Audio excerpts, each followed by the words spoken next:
কি আমাদের প্রধানমন্ত্রী ডক্টর জিয়াউদ্দিন হায়দার স্বপন ভাইকে এবং আমাদের সাথে মহানগরের যে সিনিয়র নেতৃবৃন্দ আছেন এবং চিকিৎসক ও ফার্মাসি কল্যাণ সোসাইটির যে নেতৃবৃন্দ আছেন সকলকে আন্তরিকভাবে ধন্যবাদ জানাই। আমাদের সভাপতিত্ব করছেন ডাক্তার মোহাম্মদ A.B. সিদ্দিক হায়দার হলাদার ভাইকে এবং আমাদেরকে ইনভাইট করে আনার জন্য সঞ্চালনে আমাদের মোহাম্মদ শামীম মিয়া ভাই আছেন।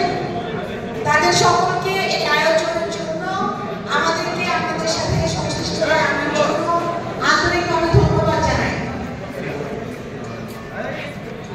আপনারা যারা আমাদের চিকিৎসক ও ফার্মাসিস্ট যারা আছেন আমার সাথে ভাইরা, তারা অনেকটা অবদান আমাদের সমাজে রাখেন, জনগণের পাশে থেকে সাথে থেকে, এবং মানুষ কিন্তু আপনাদের দোরগোড়ায় যায় যখন তারা অসুস্থ হয়ে যায়, যখন তারা বিপদের সম্মুখীন হয়, যখন তারা অসুস্থতায় ভুগে, এবং আপনারাই কিন্তু তাদেরকে সেই সময়টাতে জীবন রক্ষার জন্য তাদের পাশে দাঁড়ান।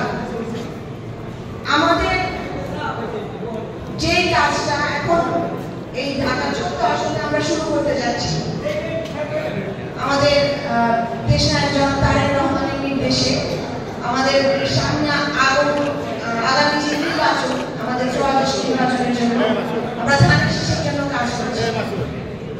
আমরা ধানের শীষের জন্য যে শুধুমাত্র বাংলাদেশ জাতীয়তাবাদী দলের এবং সংগঠন নেতৃত্ব কাজ করছি সেটাও না, আমাদের সাধারণ জনগণ যারা বিগত 3টা নির্বাচনে কিন্তু তারা ভোটাধিকার প্রয়োগ করতে পারেননি, আপনারা ভোট দিতে পারেননি। এখনকার যে তরুণ প্রজন্ম আছে, আপনারা যারা আছেন চিকিৎসকগণ, ফার্মাসিস্টগণ, এমন কেউ নাই আসলে যারা নির্যাতিত বা নিপীড়িত হয় না সাথে আছেন, তিনিও আমাদের সাথে মায়ের ডাকে ছিলেন। আমরা আপনাদের কাছে আমার তরফ থেকে, মায়ের ডাকের পক্ষ থেকে, আমরা যারা ভিকটিম ফ্যামিলি যারা ছিলাম, এক্সট্রাজুডিশিয়াল কিলিংয়ের শিকার হতে হয়েছে এবং পাশাপাশি কাস্টোডিয়াল টর্চারের শিকার হতে হয়েছে, এমন কেউ ছিল না আসলে সাধারণ মানুষ থেকে শুরু করে ভিন্ন মতের ভিন্ন দলের যাদেরকে এই নির্যাতনের শিকার হতে হয়নি। এই সময়টাতে আপনারাই কিন্তু পাশে ছিলেন, এই সময়টাতে আমাদেরকে কদম ঢাকার জন্য আপনারাই সাথে ছিলেন, পাশে ছিলেন। আপনাদেরকে আমরা বিগত সময় পাশে পেয়েছি। আগামী যে যুদ্ধ আমাদের 4 মাস ধানের সৃষ্টি বিজয়ী করে আনার জন্য আমরা আপনাদেরকে পাশে যাই, ইনশাআল্লাহ থাকবেন আমাদের সাথে।